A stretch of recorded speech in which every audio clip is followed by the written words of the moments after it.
Assalamualaikum warahmatullahi wabarakatuh. Alhamdulillah wassalatu wassalamu ala Rasulillah Sayyidina Muhammadin ibni Abdullah wa ala alihi wa sahbihi wa mawalah. Amma ba'du. Kembali lagi di channel Mayra Yasin, channel sederhana, semoga bermanfaat.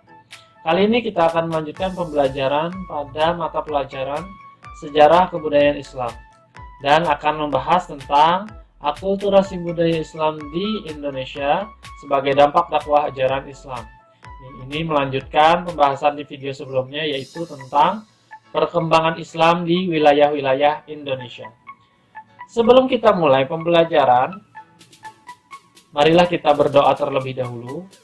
Semoga kita selalu diberi kesehatan oleh Allah Subhanahu wa taala dan apa yang kita pelajari kali ini dapat bermanfaat bagi kita semua. Bismillahirrahmanirrahim.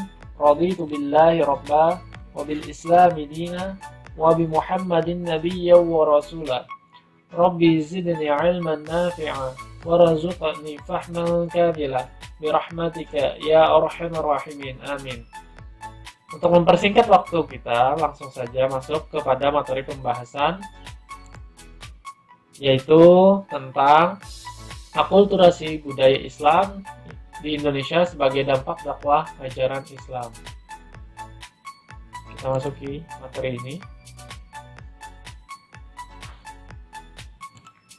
Membahas tentang akulturasi budaya Islam di Indonesia sebagai dampak dakwah ajaran Islam, ini akan kita bahas dalam beberapa aspek. Yang pertama adalah seni bangunan, kemudian seni rupa, aksara dan seni sastra, kemudian sistem pemerintahan, sistem kalender, seni musik dan lagu, seni tari, dan seni yang terakhir itu seni pertunjukan. Masuknya Islam di Indonesia ini berpengaruh pada proses akulturasi. Bagi yang belum tahu, tentu akan bertanya-tanya, apa itu akulturasi?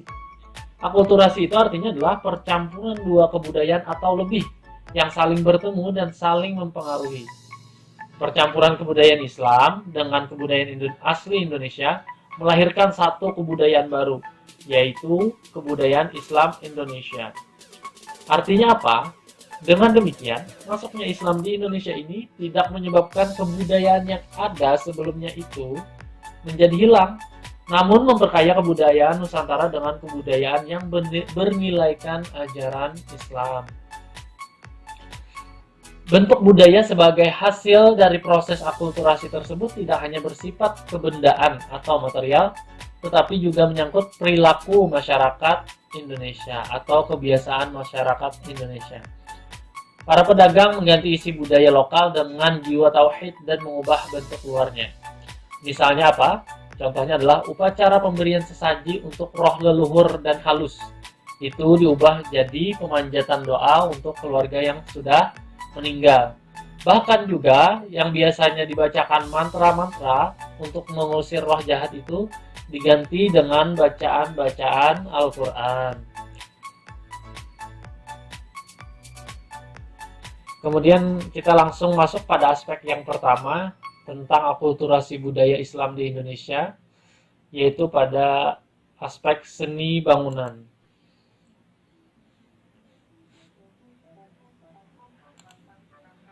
Sebelum Islam masuk ke Indonesia, pusat pemerintahan kerajaan di Indonesia ini banyak pusat pemerintahan kerajaan di Indonesia ini memiliki tanah yang lapang, yang luas juga, dan terdapat bangunan-bangunan penting.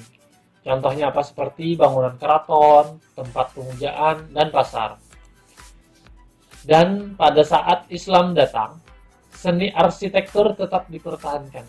Bangunan-bangunan yang ada tadi tetap dipertahankan dengan mengalami banyak perubahan, seperti bangunan tempat pemujaan yang berganti dengan masjid, artinya beralih fungsi dengan masjid walaupun seni arsitekturnya tetap dipertahankan.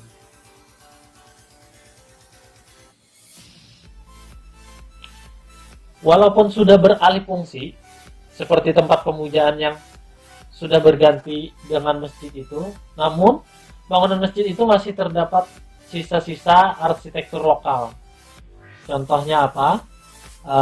seperti masjid yang beratap dua, yaitu Masjid Demak, dan juga ada juga yang beratap tiga, itu masjid di Jepara, dan ada pula masjid yang beratap lima seperti Masjid Agung Banten. Nah, itu fungsinya berubah namun bangunannya tetap berciri khas arsitektur lokal tanpa mengubah fisik, tapi fungsinya sudah berbeda. Itu merupakan akulturasi dari aspek seni bangunan. Kemudian kita masuk kepada aspek yang kedua, yaitu seni rupa.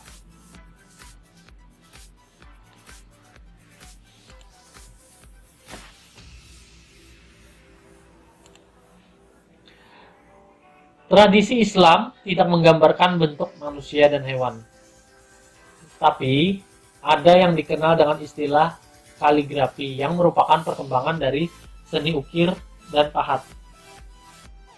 Contohnya apa? Di keraton, beberapa keraton seperti Keraton Kasepuhan, Kanoman, dan beberapa keraton lain itu terdapat suatu ukiran kayu yang komposisinya adalah huruf-huruf Arab yang menggambarkan suatu tokoh atau binatang. Itu merupakan akulturasi budaya dari aspek seni rupa. Kemudian kita masuk lagi kepada aspek yang ketiga, yaitu aksara dan seni sastra.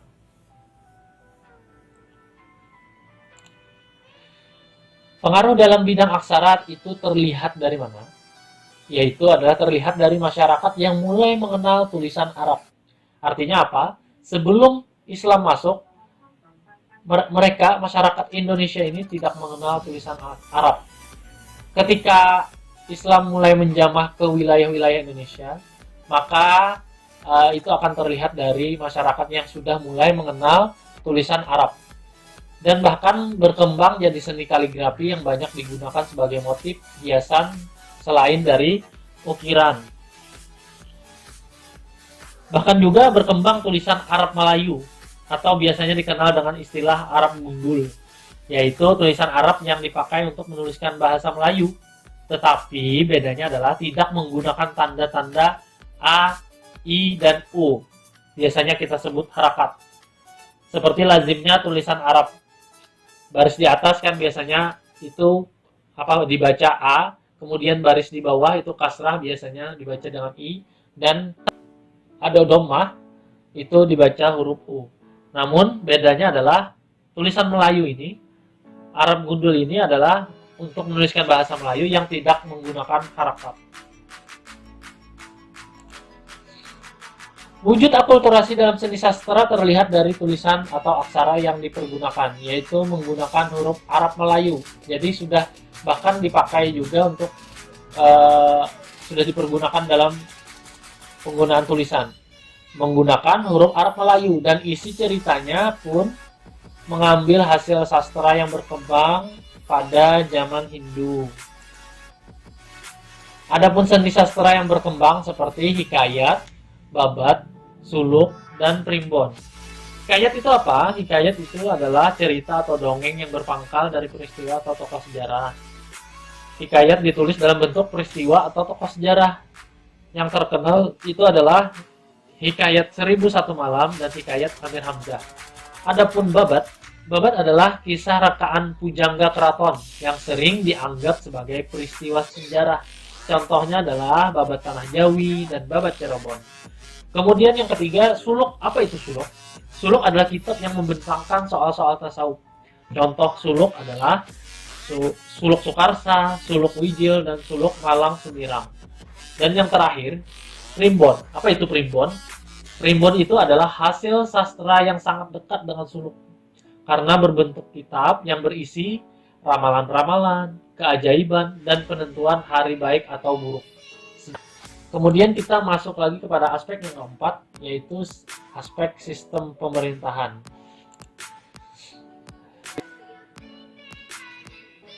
Jadi dalam aspek pemerintahan, akulturasi itu terlihat sebelum Islam masuk ke Indonesia itu sudah berkembang pemerintahan yang bercorak Hindu-Buddha.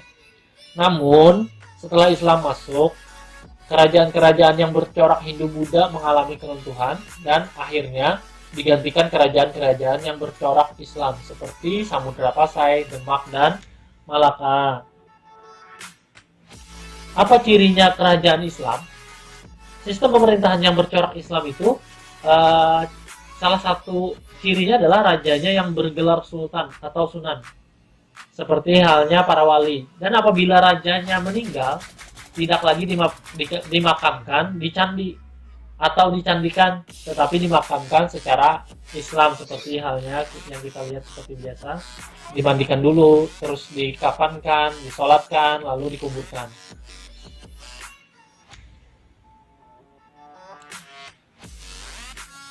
Kemudian aspek yang kelima itu adalah sistem kalender.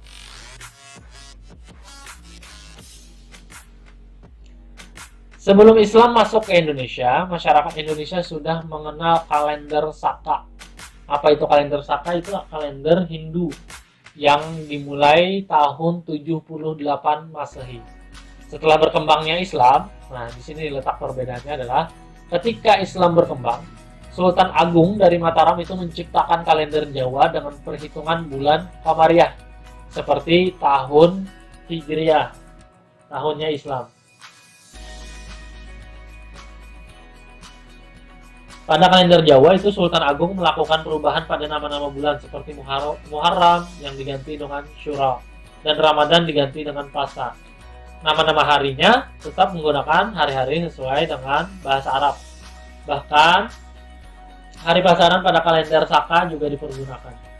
Kalender Sultan Agung tersebut dimulai tanggal 1 Syuro 1555 Jawa atau tepatnya 1 Muharram 1053 Hijriah yang bertepatan dengan tanggal 8 Agustus 1633 Masehi.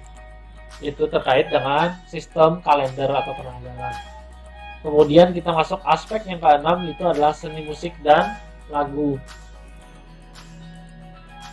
Seni musik yang berkembang di Nusantara sangatlah beragam. Di antaranya jenis musik tertua yang digunakan sebagai sarana dakwah adalah gamelan. Hal ini bisa dilacak dari adanya salah seorang wali sanga yang bernama Sunan Bonang. Bonang adalah nama dari salah satu instrumen gamelan Jawa. Karena selalu menggunakan bonang sebagai sarana menarik simpati rakyat agar memeluk Islam, Raden Makhdum Ibrahim lalu mendapat gelar Sunan Bonang. Jadi yang perlu kita ketahui, lagu-lagu dan tembang memang menjadi sarana yang penting dalam berdakwah semenjak dahulu hingga sampai sekarang. Tembang berunsur dakwah Islam tertua yang kita kenal adalah lir-ilir. Diduga tembang lir-ilir ini adalah ciptaan Sunan Kalijaga. Bahkan sampai sekarang banyak sekali penyanyi ataupun ustadz yang menciptakan sebuah lagu yang bernuansakan Islam, yang lirik-liriknya itu membuat kita selalu ingat kepada Tuhan, ingat selalu untuk berbuat ketaatan, menghindari dosa. Banyak sekali contohnya seperti almarhum Ustadz Jepri yang sudah banyak sekali menciptakan lagu religi. Ada Opik, ada bahkan band-band, ada beberapa band seperti Wali yang cukup konsisten dalam lagu-lagu religinya. Itu tadi adalah seni musik dan lagu. Memang ini adalah sarana yang paling penting dalam sarana dakwah di Indonesia. Kemudian yang ketujuh adalah seni tari. Di beberapa daerah ada beberapa jenis tarian yang berhubungan dengan nyanyian atau ritual pembacaan salawat yang biasa disebut dengan seni rudat. Itu Jawa, sebutan di daerah Jawa itu rudat orang menyebut. Kemudian ada zapin, itu dari Melayu, dan sudati dari Aceh. Dan di Banten ada tarian debus yang juga diisi dengan berbagai atraksi ilmu kanuragan dan pencaksilat. Ada biasa pertunjukan silat yang ditampilkan di acara-acara seperti resepsi pernikahan. Itu biasanya ada atraksi silat yang dimana mereka sebelum tampil biasanya mengisi bacaan-bacaan salawat atau zikir-zikir sebelum mereka tampil menampilkan atraksi pencak silat. Itu merupakan dari akulturasi budaya Islam dengan budaya Indonesia, yang akhirnya melahirkan budaya Islam Indonesia.